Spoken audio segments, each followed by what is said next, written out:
Welcome back, dear listener, to another episode of Spooky Slumbers, designed to help you sleep like the long departed. Before we delve into tonight's eerie adventure, please take a moment to leave us a rating or review and share the podcast with someone who loves getting creepy and cozy too. It helps us to remain ad-free and keep doing what we do. If you want even more sleep stories and spooky self-care content, come and join our cozy little community in the Graveyard Club over on Patreon. The link is in the show notes.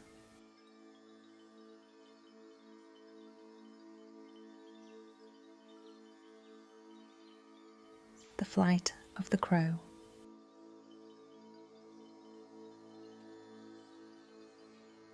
The evening sky is painted with the softest hues of lavender and rose, a delicate farewell as the sun kisses the horizon goodbye.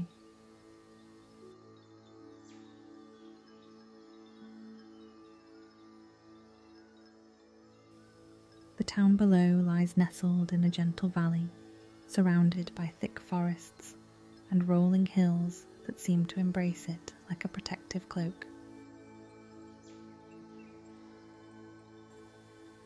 The chimneys of quaint little houses puff wisps of smoke, adding to the tapestry of twilight as they curl into the cool evening air.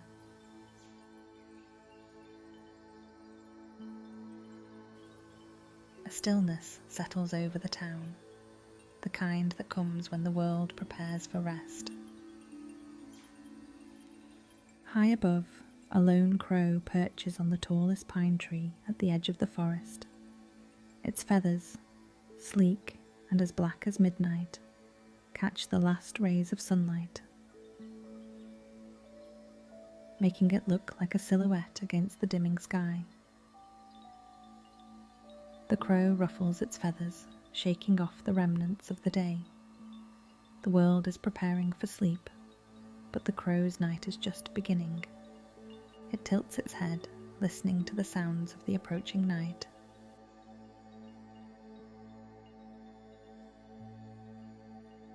A distant owl hoots a greeting from somewhere deep within the woods.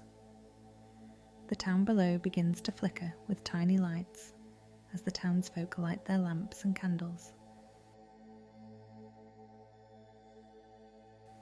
casting a warm golden glow from each window. The crow knows this town well. It has flown over its rooftops many times.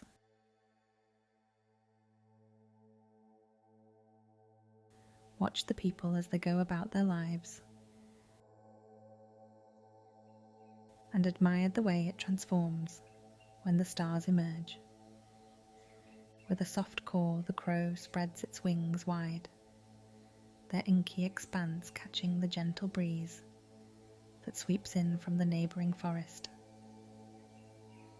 It takes flight, gliding silently over the treetops, its dark form blending into the deepening dusk. The air is cool and crisp, carrying the scent of pine and damp earth, a reminder of the recent rain that washed over the town.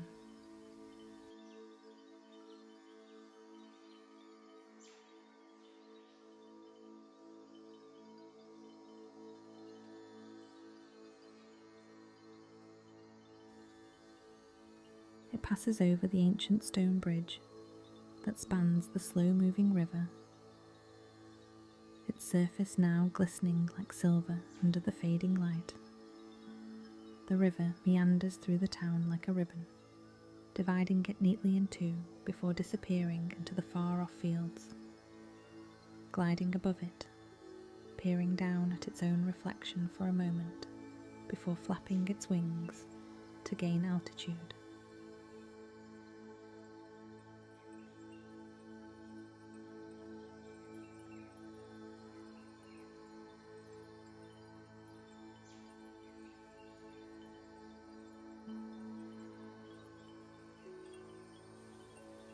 Once the crow now reaches its desired height,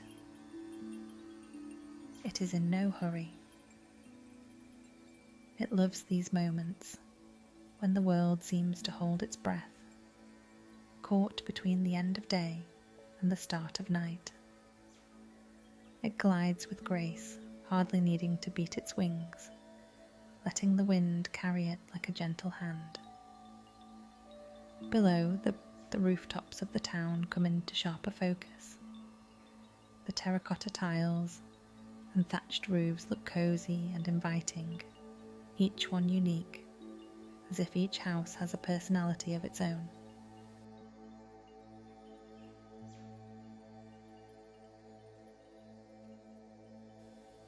From its vantage point, the Crow can see the town square, where a few late-night vendors are packing up their wares. The cobblestones are wet from a brief shower earlier in the evening, shining like polished jewels in the lamplight. A gentle breeze swirls through the square, lifting the fallen leaves into a lazy dance. The Crow turns its flight toward the clock tower that stands proudly at the centre of town, its spire reaching for the stars that are just beginning to twinkle into existence.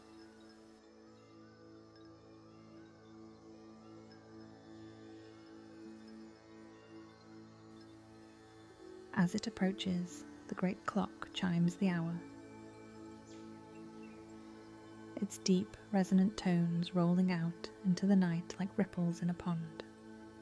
It is like a steady heartbeat that echoes through the town, a comforting reminder that time moves on, even as the world sleeps.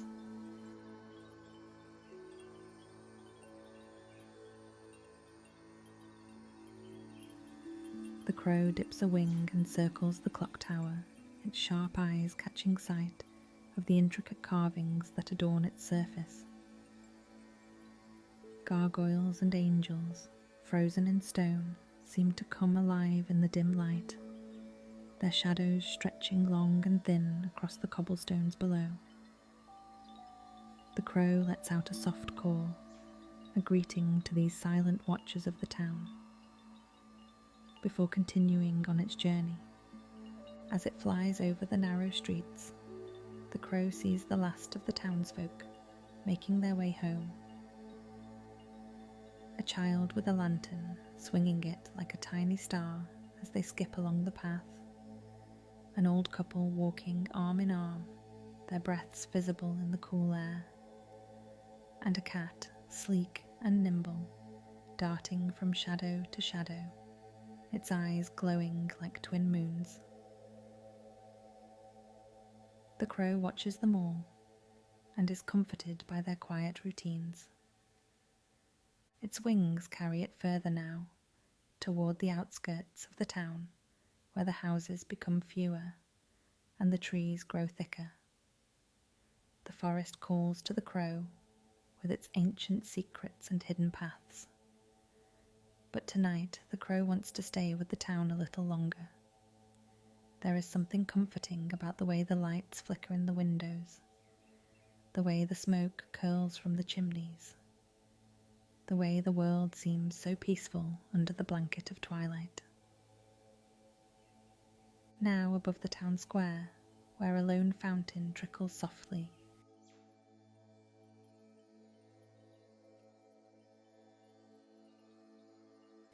its waters catching the last glimmer of twilight. The statue at its centre, a forgotten hero cast in bronze, the patina of age giving it a greenish hue.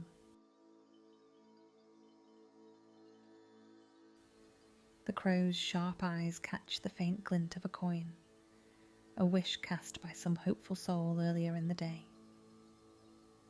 Nearby, the remnants of a bustling marketplace linger, wooden stalls draped with worn tarps, empty crates, and the occasional forgotten trinket left behind in the rush to pack up before dusk.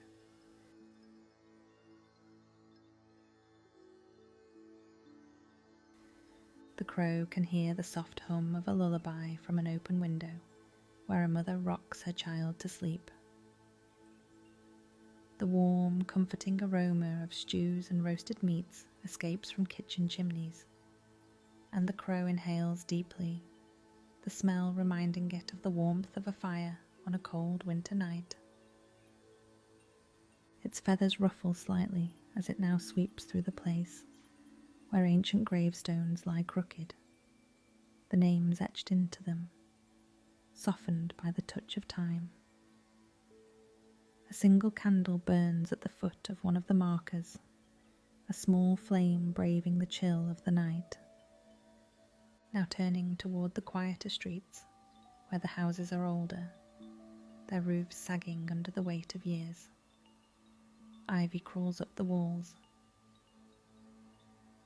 as if trying to reach the sky, while the gardens are wild and untamed, overgrown with herbs and flowers.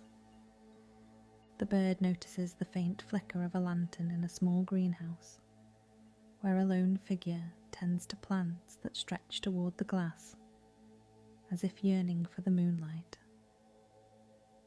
The crow feels the call of the trees once more and turns its flight toward the hills that rise beyond the town.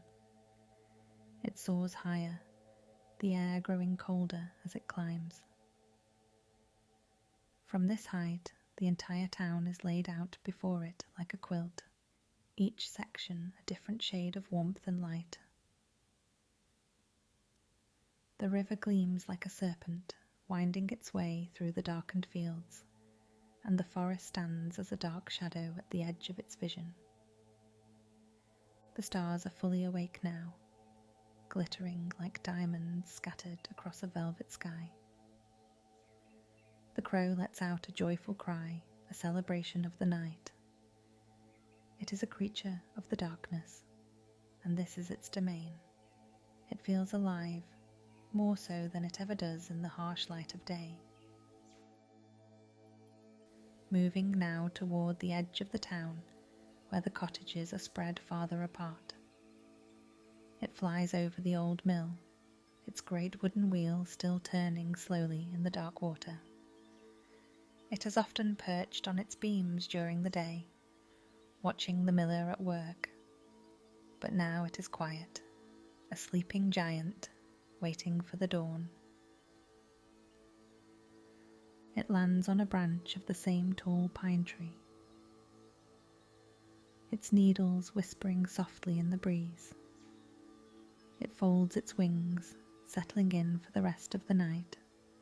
The town lies below, peaceful and still, wrapped in the gentle embrace of the night.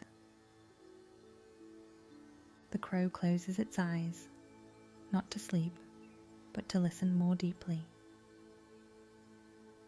It listens to the heartbeat of the town, the soft rustle of leaves, the whisper of the wind. It listens to the stars, to the moon, to the night itself.